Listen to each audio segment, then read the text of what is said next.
Welcome everybody to this webinar on NatSIPs 2, and I get the easy part. I just tend to get the welcome and the introduction. So my name's Iain Moppett. I'm the chair of the working group that produced NatSIPs 2. I'm an anaesthetist based in Nottingham, and before I start, I'd just like to say a huge thank you to Patient Safety Learning for hosting this webinar. It's fantastic to have this resource to be able to do this, and thank you to everybody who's come. I'm just looking, it says 99 plus participants. I don't know how many that is. I think it's 123. So fantastic turnout on a Monday evening. So thank you very much. A little bit of housekeeping before we start. This webinar is being recorded because obviously there's people that aren't able to attend on time or at the same time. Sorry. For the attendees, you'll have noticed your camera is all turned off and you're on mute. So clearly, if you don't wish to be recorded, then please feel free to leave. But hopefully, you'll all be happy to be here. But your pictures and your sound won't appear in any recordings. There's going to be time for questions and answers sort of essentially halfway through the session and then later on, and we're going to try and keep pretty closely to time. Those questions, please put them in the chat. Feel free to put them in the chat during the talk so that we've got an idea of what's coming through, and we really want to be as interactive as we can be on an online session with a lot of participants. But please put your questions in the chat, and obviously if there's themes, we'll try and bring those together into one question and send them to the presenters as much as we can. And lastly, essentially we've got I think a fantastic lineup of people to talk with us tonight from a variety of backgrounds. It's not just the same old faces. We've got people from all sorts of backgrounds who are really passionate about making this work. So I get the easy job, which essentially is just to introduce people to each of their talks, and then just to later on at 6:15, we're hoping to hit the first question and answer session. So without further ado, I'm going to hand it over to Professor Scarlett McNally. Scarlett. Thank you, and it's lovely to be here. I'm going to share my slides. So hopefully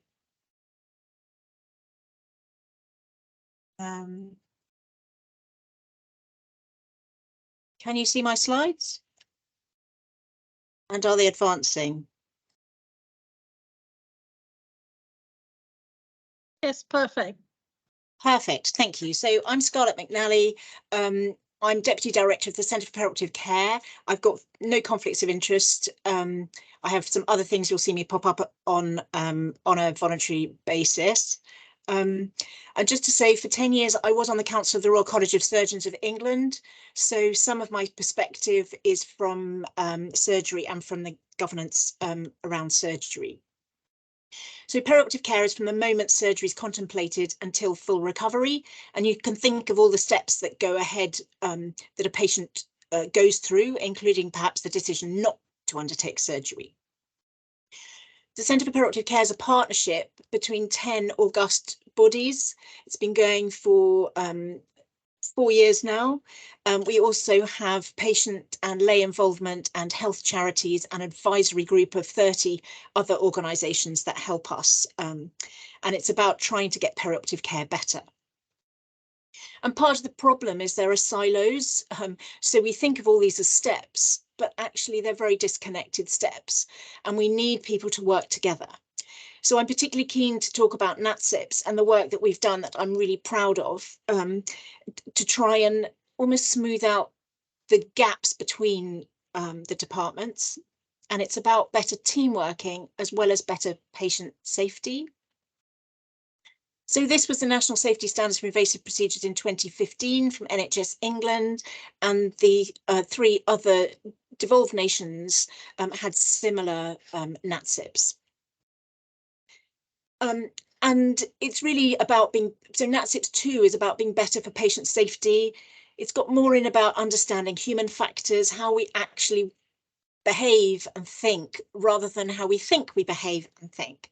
better for team working, as I said, and it's actually nicer because we're sharing work, we're sharing responsibilities and sharing understanding, so every person in the team knows what's important. So this is from about NEDVA events from the Health Safety Investigation Board, and the orange bars are wrong site surgery. And the arrow is when NatSIPs 1 came out, and you can see it didn't actually reduce the number of wrong site surgery incidents. The other thing is retained foreign objects, which are at a similar level. That's the blue bars. So it's about how we use NatSIPs 2 to make it better, so that it so there are fewer patient safety incidents. So this is the National Safety Standards for Invasive Procedures 2. And feel free to wave your phone so you can get directly onto the website, and just say the website is amazing. So some of the staff from the Centre for Perioperative Care have different sections. There are different infographics. There are different posters you can print out. So you can focus on one particular part of the safety standards in your own hospital, for example. And just to say, it comes down to two sections. There's the organisational standards, which are what ought to happen in every organisation. And there are sequential standards, which is what happens for each patient. And we need both. And there are 8 steps. And this is a prettier infographic. So the organisational standards are about the people, the patients being really involved, the staff, about the processes, for example, induction and governance around it, and the performance, about collecting data to make sure that this is really happening. And the sequential standards, the NatSIPs, the 8 steps, are really the WHO 5 for the checklist plus some others. And I'm going to go through these, and I'm sorry if I'm just going to rattle through far too many slides. This isn't, this is just to give you a flavour. And really it's about, cognitive dissonance, knowing what you ought to do, but sometimes we just don't do it because our brain isn't in that frame of mind. And if things are too complex, people do workarounds so that they don't do what they're supposed to be doing because they're busy or stressed or something. So it's about trying to get the minimum standard that everyone knows what the expectation is. It's getting the people to work together.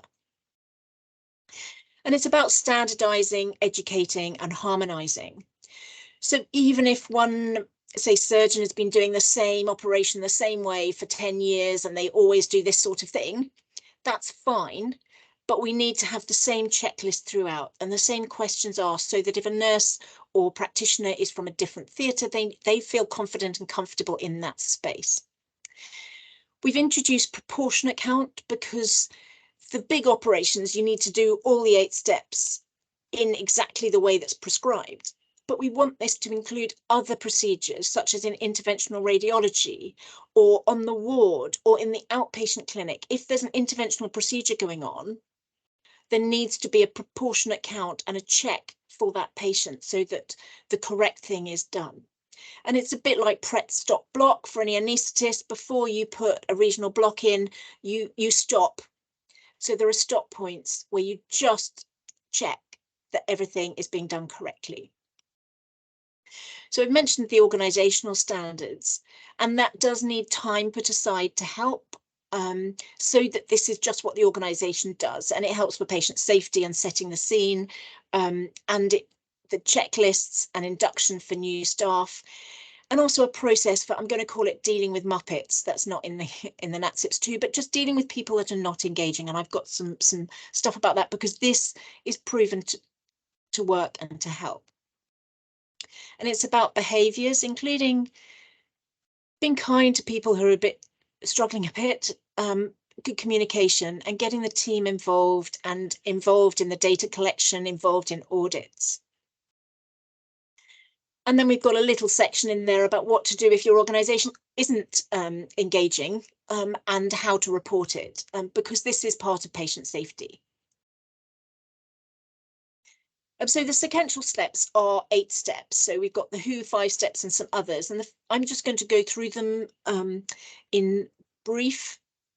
And just to say what's new in these sequential standards is this concept of a more minor procedure, where there might be a combined sign-in and time-out. If you haven't got an anaesthetic room for the sign-in, you can combine those two steps.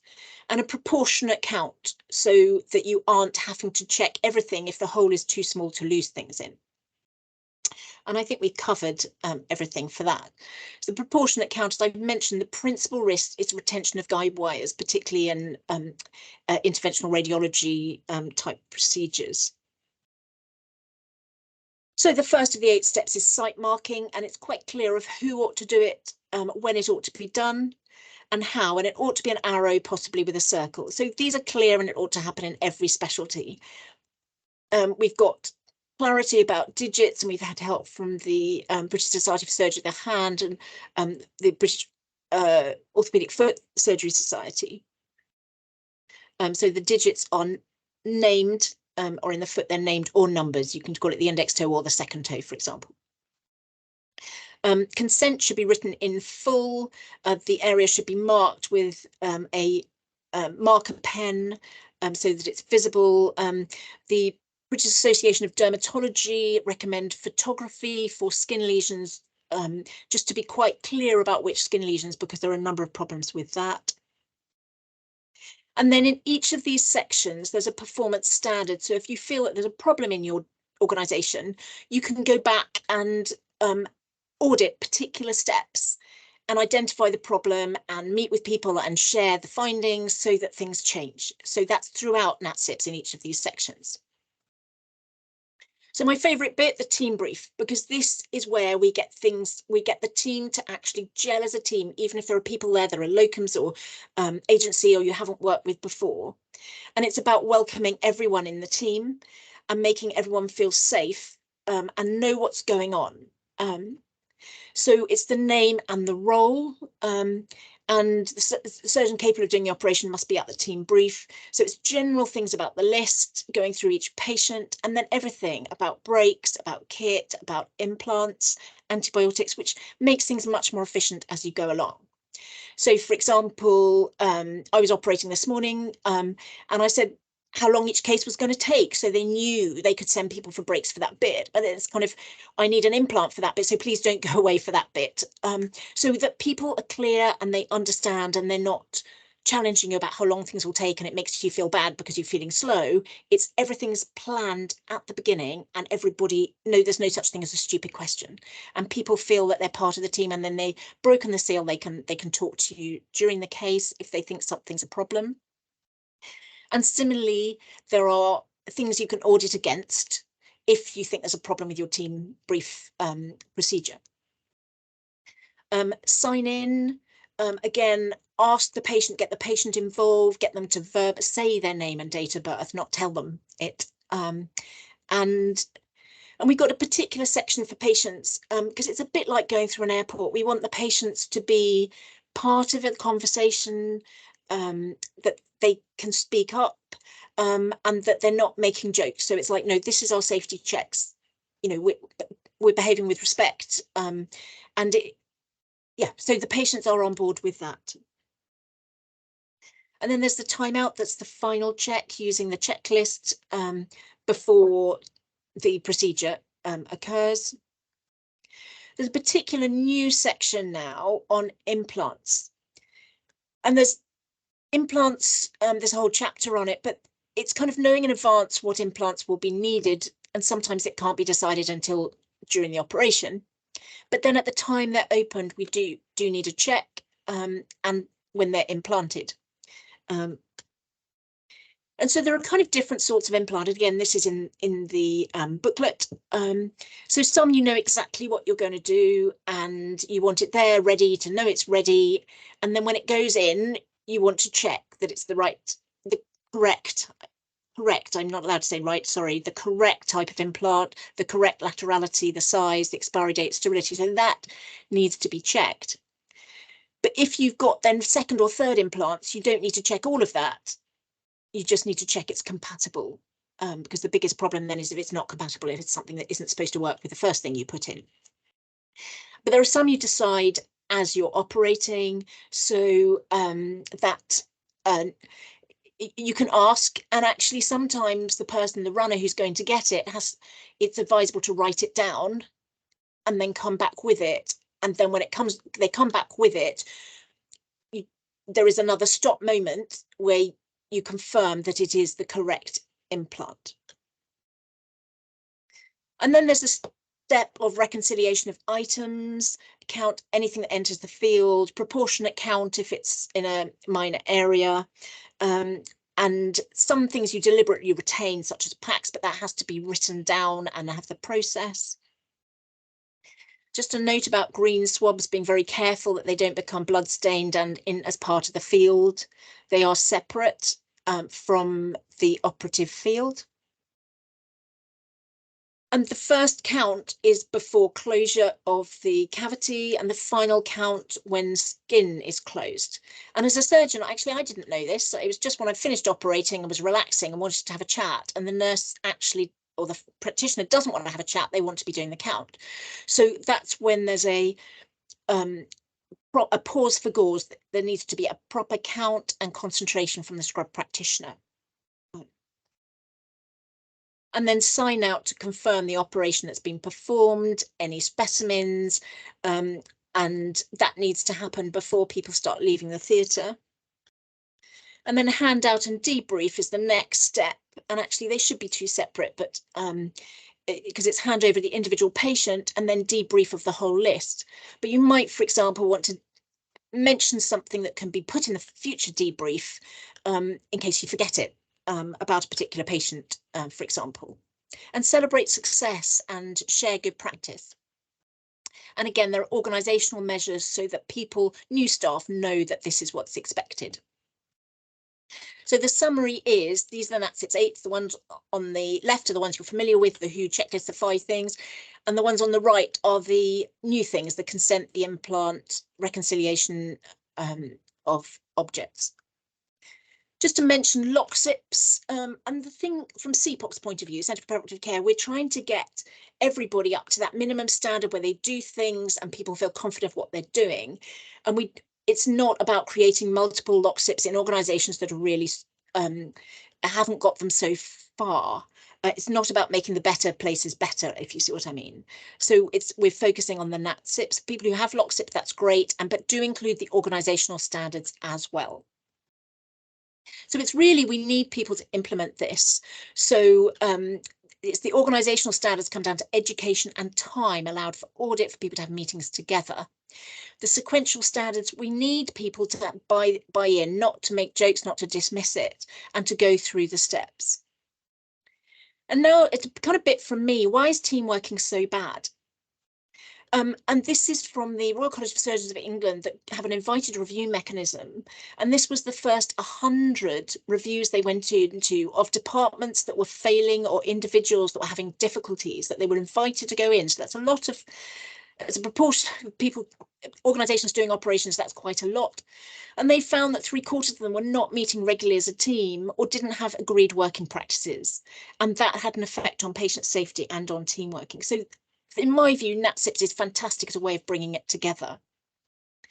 The Royal College of Surgeons of England, when I was there, produced these guidance on how to manage disruptive behaviours, the high-performing surgical team, and I led on the one about avoiding unconscious bias, about how to get people to not say the first thing that comes into head and not to assume things about people. And I've got a little bit more about this.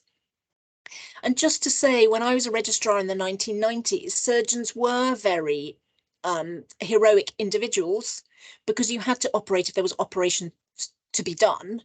And it's not like that anymore. Now it's a team endeavour. It's only life-threatening or limb-threatening out of hours. So, and we have CPOD lists, confidential inquiry into perioperative outcome and death, and trauma lists. So, but we need the whole team. But there are some people who are as old as me, I'm very old, who still think in that way, or still think surgery needs to be like that. But we need to change so that people acknowledge the team. There is a lot of really good work about human factors. I've just put a couple of things in here about if people are hungry, angry, late or tired, halt. Sometimes things get missed because people are too focused and we need the team to help. There's something about a sterile cockpit, about when things are, the takeoff and landing, the bits when an operation is really tricky and you don't want disturbances, but people need to know when that's happening and it's not always clear. So we need to say that in the team brief, which bit's the difficult bit. And similarly, checklists have really changed the airline industry, and they do reduce human error. And there's something about how we treat each other. This is the Royal Australasian College of Surgeons have a program called Respect, surgeons.org/respect, because they had a problem with bullying, and they are trying to get much more standardized ways of dealing with each other. And just to acknowledge that we're not perfect, and sometimes people have got other stuff going on in their home life, for example, a parent or a child that they're trying to have other issues with, or phone calls they've just received or something. And that's why we need the team brief and the stop moments to bring everyone together to make sure the correct thing is being done at all times. We really need a minimum standard and an aspirational standard. So even if someone's having a bad day, there's a minimum standard that we're there for. And to use every person in the team, because people will come and tell you if you're doing something that's unusual, or they just want to check, and that's a good thing. And I've done some other work on equality and diversity, and it's about using every person in the team to their best possible level. And some people will have different things that they're bringing into the team. We don't have time to go into that now, but there's something about how to get this behaviour change, which everyone in the audience is going to be trying to do. And it's not just telling them it's a good idea, or showing them data, or telling them stories about where people have failed. You actually need the practicalities. So I put the picture there about the dog poo, and in the old days, people knew they ought to clean up their dog poo, but they never did, because it's that pooper scooper. And what do you do with a pooper scooper? It's much easier now. We've got a plastic bag to pick up the dog poo. And I've put some examples about the trying to get people to do more exercise. This Girl Can and movingmedicine.ac.uk is far better about getting people to do some exercise than just telling them they ought to do it, because it's got the practicalities about how to make it normal, how to fit it into your day. And there's something about the tackling unconscious bias, trying to get in the team brief, trying to welcome everybody. And that's saying hello, introducing new staff, being polite, even if you don't feel like you're being polite, because it's only for a short amount of time, so that everyone finds the common ground. And there's something for when things go wrong about, we want allies and bystanders, so that it's an acceptable work environment. The Association of Anaesthetists have got something about unprofessional behaviour in the operating theatre. And it's much easier if you know the person and you've been introduced to them. You can distract or declare at the time, oh, I notice your stress. Is there anything the team can do to help? And again, some disciplinary things need to go to HR, but very few. It's kind of the tip of the iceberg. Most of the things, it's just about that re-educating of what's acceptable standards. There's not time to go through this here, but you can watch the recording about trying to get people, if there is an issue, you need to take someone quietly with a cup of coffee and go, look, we need to treat the team better. I noticed this, that kind of thing, just to try and get everybody as a minimum respect for each other. Because we're trying to value everybody. It's the positive team building, doing stuff together so that people have a really, really good day. We're trying to stimulate all these, the serotonin of being included in part of the team, the oxytocin from doing a good deed, all that stuff is about the team building. This is the team in Eastbourne, and it's about valuing everybody, slowing down when you're feeling more stressed. Lots of us did the park run at Saturday. This is from 5 years ago. Just trying to get people to do stuff together and be part of the team. It's difficult working together in the NHS. This is from the Academy of Medical Royal Colleges about the multi-professional teams, and it's about sharing skills, so that somebody might be really good at, making sure the plaster's available, or thinking about when you need to call the radiographer, all that stuff, using their skills. And everyone has different strength. This is from the Royal College of Nursing about neurodiversity, so that we welcome each person and retain them in the team.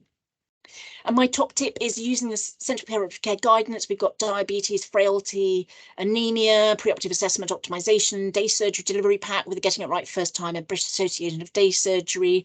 So we've got all these things that you can download for free with infographics and everything, and then go to the next clinical governance meeting, audit meeting with a bit of data, acknowledge your problems, solutions, bring them and say, how can we do this better? So this is what I was supposed to have been talking about, which is the NatSIPs, the new NatSIPs, these 8 steps, plus the organisational things. And perioperative care is better. It's better for the patients, it's better for cost, it's better for staff and staff retention. This is my final slide. So NatSIPs, the organisational, the sequential 8, it's those stop moments, and it's the team building and valuing everyone and being completely clear about what ought to happen. So do sign up for the newsletter if you're not signed up for it already on cpoc.org.uk, and follow us on @cpoc_news. I'm on @Scarlett McNally on Twitter for now, and I'm going to finish my slides. Thank you. Scarlett, thank you very much. That was a tour de force. You probably haven't seen the chat. Lots of questions already coming through, which is fantastic. So, but you don't want to hear my voice. So I'm going to hand over to Helen. Helen, all yours. Thank you. I'll just show I'm going to follow that. Well done, Scarlett. That was brilliant. So can someone tell me whether you can see the slides while I put them onto slideshow format? Are you seeing those? Yes. Yes, Helen. Super. I've only got a few slides. I'm presenting today. Thank you for inviting me, and we're delighted that we're able to support the excellent work in NatSIPs too by kind of hosting this webinar. I'm also the daughter of someone that's going for urgent surgery tomorrow, so the professional and the personal. So I think if you're all of you on the call, everything that you do around surgical safety as a daughter, that means a lot to me. So tell you a little bit about Patient Safety Learning. We're a charity and we've been operating for just under 5 years now. And the Venn diagram represents what we do. So the purple bit is the classic charity, more good stuff, less bad stuff, please. Policy influencing, campaigning, being the voice. And sometimes we talk about listening, learning and promoting the voice of the patient safety frontline. And by the patient safety frontline, we mean patients' families, but also clinicians, patient safety experts, understanding the reality of work is done and trying to make sure that messy reality is safe. And so we do speak truth to power. We do enable people to have a voice. And if you're finding in your organisations that you're not getting support for NatSIPs too in a very safe and unattributable way, we can help amplify that voice and the noise that's needed to get this really excellent work disseminated and implemented consistently. And that links to the blue bit there, which is some of the it isn't sufficient to know just the causes of harm. It's what are we going to do to actively provide resources, support, collaboration and networks to help people do more good stuff. So we provide a number of resources, many of those free for people to use, and I'm just going to run through some of those quickly now. The main one, which you'll be familiar with because most of you will have joined, but if you haven't, please do. It's a network and it's an essential resource for patient safety. It builds on all the super work that colleagues who are presenting today have been doing and through CPOC. But we have a network that meets on a monthly basis chaired by Annie and Iain. Not meeting this month because it's got this incredible webinar, but there's a weekly kind of a monthly webinar, and on the Patient Safety Learning Hub, I put details into the chat, but you can see it here anyway, and the slides will all be on it afterwards. It's a mechanism for sharing learning, discussing good practice, finding peer support, the practical tools, but also some of the barriers and challenges and how you can overcome that. So it's a safe space, safe collaborative space where we work in partnership with many, particularly in support of the NatSIPs work and CPOC's excellent work in this area. So do check us out, do have a look. And as I say, we're a charity, it's all free. I think Annie was quite keen for me to mention some of the other networks that we support. This is an informal voluntary network that we set up just over 2 years ago. And again, it's a network of people working in patient safety, those whether they are patient safety partners, whether they're patient safety specialists, whether they've got a role in investigation and review, whether they're a local risk management system kind of leaders, anyone and everyone that works in patient safety. That's a weekly drop-in session. It's very vibrant, lots of external experts and experts from within the community that come and share, discuss issues. Particularly topical at the moment is the implementation of a key part of the National Patient Safety Strategy on PSIRF, on incident review and investigation, on LFPSE, the incident reporting, and on patient safety partners. So any of you that work in patient safety in whatever role are very welcome to join. There's over 1,100 members now, and the weekly drop-ins usually averaging about, well, it's kind of 80 to about 150 people each week that join in. So gathering new insights, peer support, and sometimes we can speak truth to power, so we can unattributedly give the voice of patient safety community and share that insight with people at NHS England or HSIB or others. And we invite colleagues from some of those senior arm's length body organisations to come and engage with effectively the front line with users. So that's the slide of how you go about doing it, which I won't dwell on now. But a kind of easy mechanism for joining the networks, and then you can email Mark, who's been excellent in helping set up this webinar, and myself. My details are in the chat room. So that's what the hub looks like. This is our free knowledge sharing platform. It has, I think, by far the largest global knowledge repository on patient safety anywhere in the world. We set it up about 4 years ago. It has peer-reviewed literature, it has blogs, it has personal testimonies from patients' families, from patient safety specialists. Some of the wonderful resources that CPOC have mentioned, we've put them all on there as well. So we kind of share with pride. We source information from a range of knowledge experts, whether they're UK or globally, and it's a repository that goes back probably in the UK to, reports and inquiries from Bristol Heart inquiries. We also use it to where we publish blogs and policy reports. From patient safety learning, we've got one coming out tomorrow on ICBs and patient safety. So we put those kind of policy influencing and campaigning resources on there as well.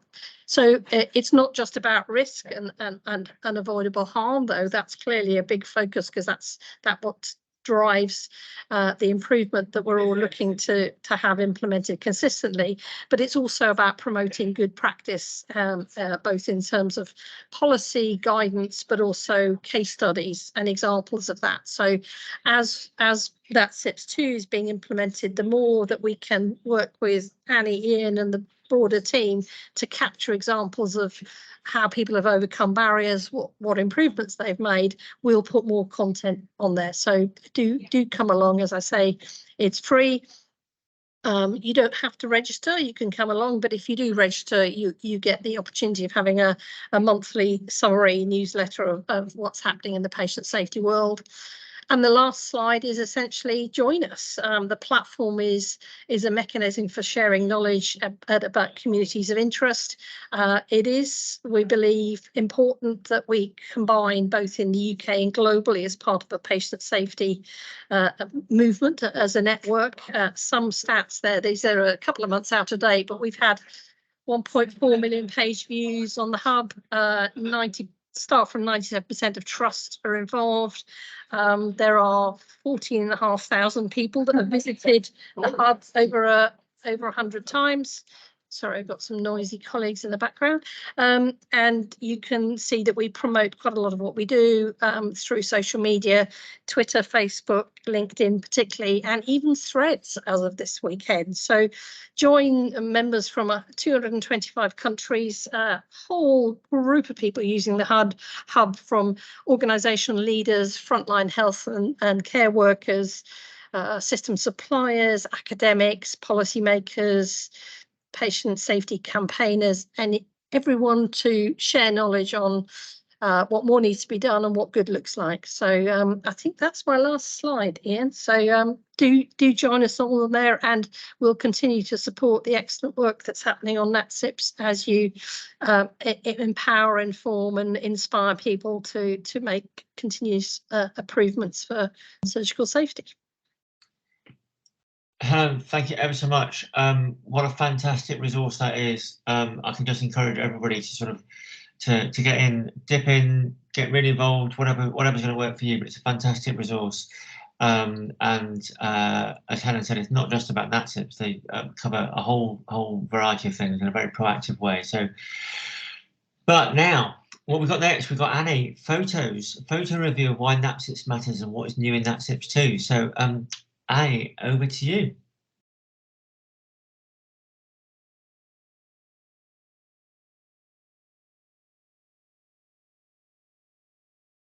Sorry, can you see my slides? Yes. Yeah. Oh, giving it away. Hello, I'm Annie Hunningher. I'm a consultant anaesthetist at the Royal London and recently group safety lead at Barts Health, and I was on the NatSIPs 2 committee. And it's a great pleasure to be with you all today. I remember when I was biking home a few years ago and I saw this poster, surgeons give patient wrong knee replacements, and it really struck me what a weird world perioperative areas are and how we're perceived by the public. You know, as a daughter, mother, friend, wife, I could see how this was inconceivable to our patients that we would put in the wrong implant. And yet we all know how easily this can happen. And even at the time, the press were mocking us. Can't say I'm entirely pleased with my hip replacement. So, you know, that's when my interest in this really started. But obviously NatSIPs is so much more than never events. It's about our teams, it's about complexity, it's about the tasks, it's about our systems, and it's about human factors. And here you can see one of our orthopedic teams, so many experts in the room, so many trays, so much going on in this picture. And you can see why things can go wrong. So as we've said, NatSIPs has not only the sequential standards, which is what happens for the team every time, but also the organisational standards.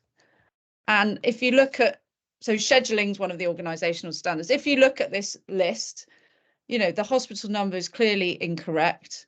You know, there's an abbreviation. So I just wanted to show you some of my photos that I've collected over the years. This obviously doesn't happen now, but, you know, to be able to do a list, we need to have correct information for our teams, giving them as much information as they need to keep the patient safe.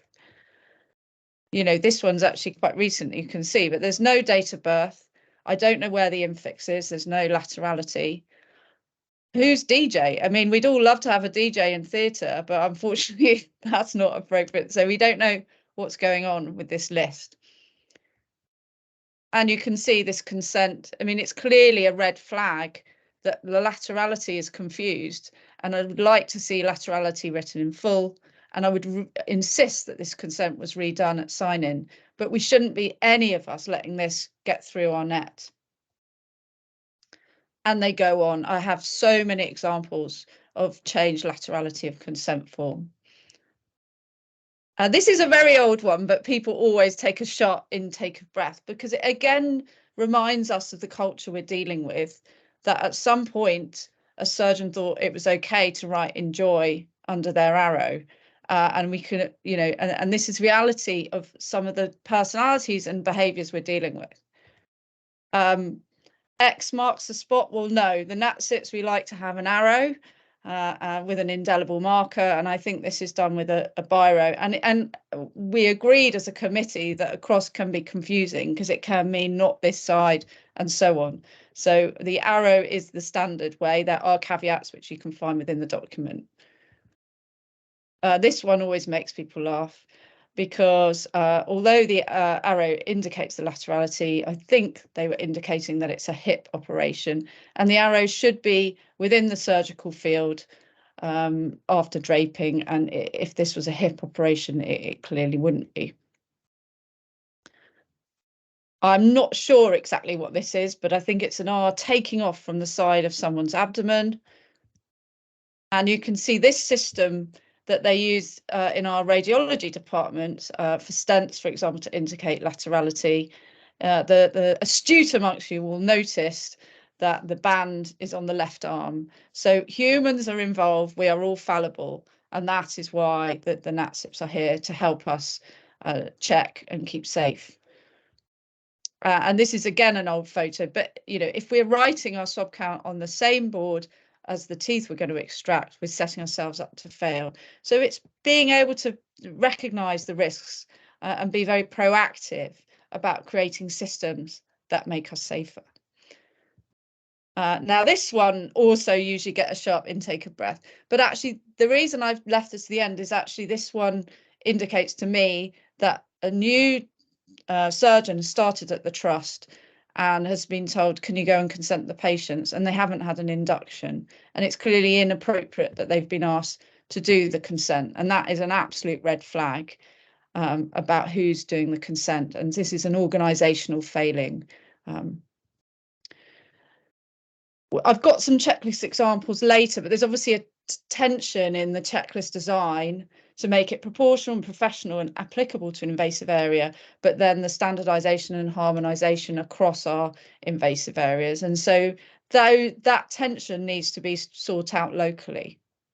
But too many questions are obviously bad, and checklist fatigue is real. We need to make the team see the value in the checks. So what's new in NatSIPs 2? Well, we're aligning other safety work, the bolstered organisational standards, the minor major concept and the proportionate count. So the other safety work is there's recently been by Regional Anaesthesia UK new guidance called PrEP Stop Block. So it incorporates stop before you block, but there's new guidance. So this is around the checks immediately prior to the block. So we've incorporated that. So updated NatSIPs 2. We've incorporated the CEIPS model, which any of you working on PSURF, the Patient Safety Incident Reporting Framework, will know about understanding the system and the complexity of the system. We've incorporated learning from excellence and civility saves lives. So other great work that's going on in the safety space. The organisational standards are really standards that an organisation must follow to provide the conditions to support our teams to deliver that safe care. And there are these infographics with the 3 people, processes and performance. The minor major split is you know, procedures that are done on wards with 2 people and the patient is awake clearly do not require the NatSIPs 8. And so we've recognised that this is a minor procedure. But anything done in a theatres area or in a sort of invasive area is still major. And any patient where there's general regional sedation in a procedural area with a team is still major. So it's not, some hospitals have a minor ops list that's done in the theatres area that still needs the major checks. So there's a bit of confusion there sometimes, but this is really because invasive procedures cover across the whole hospital and medical specialties as well. And we have to be pragmatic about the checks that people are going to do.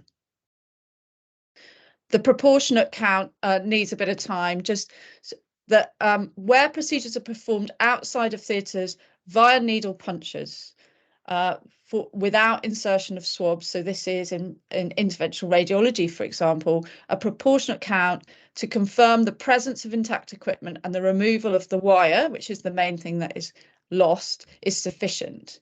However, if a procedure involves a cavity large enough to retain an item, then a full count is required. And so this would include a maternity delivery room. So I've included the maternity photo because we know this is where we have a lot of retained items. A full count of the packs and the swabs that are opened in those rooms is required. We've talked about the green swabs, which can get muddled up in the count. And so just care with what we're using for pressure padding. And if we can use something else, I'm trying to advocate for it. There's other things we can use that are not swabs that won't get muddled up for padding. And so I'm trying to avoid using green swabs. And the other thing that you'll see, Scarlett, I said to the whole committee that we were going to have a swear jar, because often when in invasive areas, if we keep talking about getting it right, we've got all these issues with laterality. It is very confusing.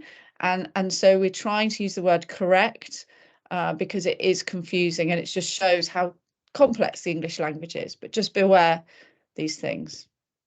I'm going to leave it there because I'm going to come back with some resources later. And thank you for listening. Annie, thank you very much. It's unfortunate everyone's on mute because we can't actually hear those intakes of breath when people see all these disasters. And I suspect every hospital has an equivalent set of pictures, or at least memories that people have of things where we go, who thought that was a good idea at the time? Annie, thank you for that. And now I'm going to move on to a good friend of mine, Susanna Stanford, who's going to give us the patient perspective. You've heard from clinicians, but now who's the most important person? It's the patient, isn't it? So let's hear Susanna's view on what she's heard so far and everything else. Well, thank you, Iain. Well, of course, the basic principle of NatSIPs is having processes to support safe care. In NatSIPs 2, we have given particular emphasis to the importance of the patient's voice during safety checks. We want patients to feel reassured by being involved and to feel that they are being encouraged to check if anything is unclear or if they have concerns. Now, the nature of the clinical environment means that patients inevitably experience a sense of hierarchy, and this makes it difficult to speak up. I know this from my own experience of a C-section starting with inadequate anaesthesia and trying to get my voice heard when things were going badly. And afterwards, I was frankly astonished that I could have allowed an operation to start when I was not sure the block was working. When you're not in that situation, it is unthinkable. But at the time, feeling that I was holding everybody up when the block was being tested, I felt under enormous pressure to give the go-ahead.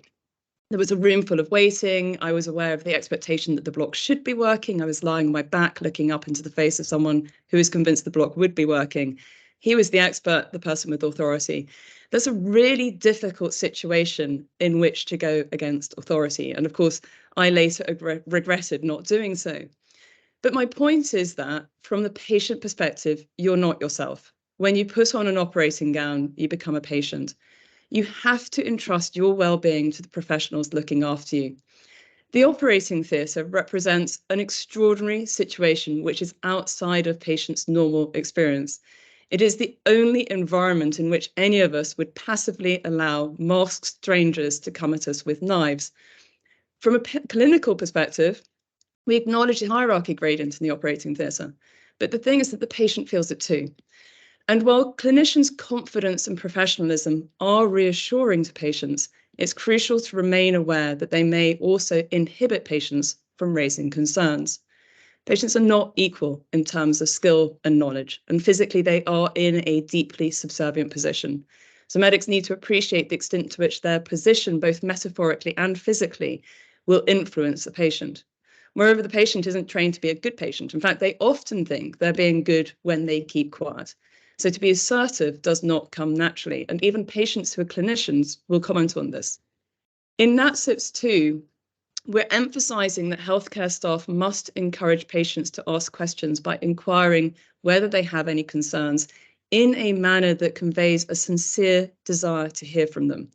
Patients can be vulnerable to suggestion, especially when anxious, distressed, or in pain. So the questions asked of patients should be open and neutral. Relaxed conversation between the clinical team and patient can put the patient at ease, but as Scarlett has already said, we've emphasised that patients should be informed that a serious focus is necessary during checks. The chat can resume once the checks are complete. It's easy to understand why patients place such a great value on communication. It is communication which allows them to orientate themselves in an unfamiliar situation. It helps them to feel safe, and it enables them to speak up. But while the words are incredibly important, communication is not only about words. Tone, posture, eye contact, those all matter too. And never forget, patients do observe communication that isn't directed at them. So how you all speak to one another influences how safe we feel, not without good reason. While these standards relate to invasive procedures, as a principle, listening to patients' concerns is something which should apply throughout their care.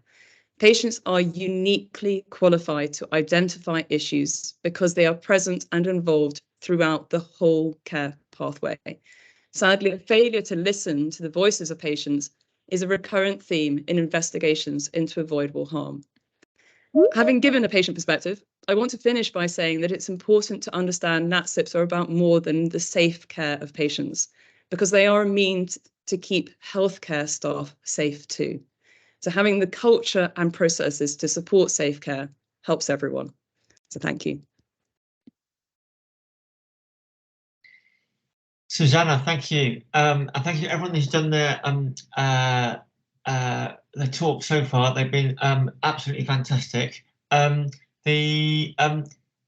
aware of time, and I don't want to want to make sure that everyone gets an opportunity to talk in a minute. But the just a couple of questions have come up while people have been talking. And I'm going to send this one to Scarlett and Annie to start with. Briefings and debriefings, they sound fine on paper. You know, we've written lots of words about how brilliant they are, and then the reality, you know, some of which come up in the chat, is that not everybody who perhaps we think should be there is there, and particularly at the end of the day, you know, people want to go home, and surgeons have got ward rounds to do, you know, this. How do we get engagement, particularly from the senior staff, in that briefing and that debriefing? So. Annie, I'll start with you. I mean, it's a really interesting question. I think the briefing we've definitely managed to improve by getting a lot of trainees involved with it as a quality improvement project, demonstrating that it has value for, you know, timings of the day, for training, for productivity, because people discuss things like breaks, for the team, you know, for the culture within the team. And so I think it is possible. I think there was a question in the chat, you know, I think you also have to be pragmatic. If you know, for example, in the trauma theatre, you can't always have the consultant surgeon. If you know, you've got to be pragmatic and have, as long as the operator is able to independently do the operation themselves, knows the kit, can give a brief that provides the information the team needs, then that's you know, fine. I think what you find are people playing the system. Okay, so NatSIP says it doesn't have to be the consultant surgeon, so the consultant surgeon's never at the team brief. That's clearly someone playing the system.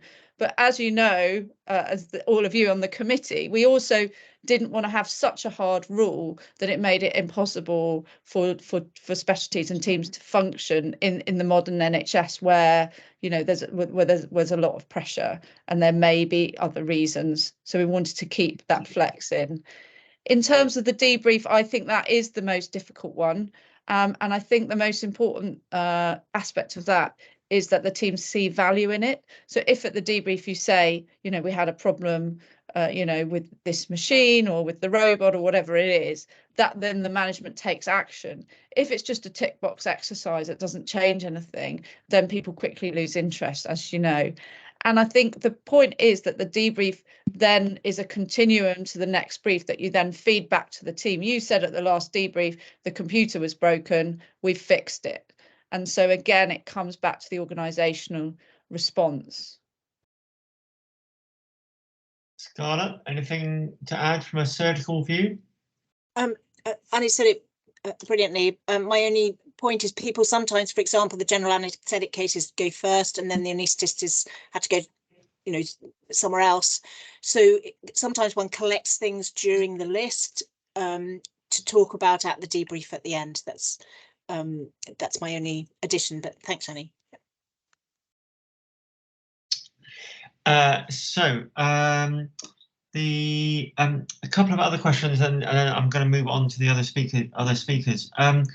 The retained packs, whether that's a throat pack, which is sort of deliberately retained by the anaesthetist, or retained vaginal packs, a difficult issue, and things which are retained after surgery. Anyone got any top tips? Again, Annie, I'm going to put you on the spot because I know you've done some stuff and there's been stuff in the chat, but and just to sort of give some context, retained swabs in maternity are, I can't be absolutely certain of this, but I think they're the single most common thing that we record that we get wrong. There's lots of other stuff we get wrong, but they are particularly common. Okay, so let's just take throat packs first, because I've seen in the chat a lot of so traditionally throat packs were inserted by the anaesthetist. Then if that is the practice, then it does need to be added to the count board in a reliable way. So I used to open the theatre door and say, I've added a throat pack, add it to the count board.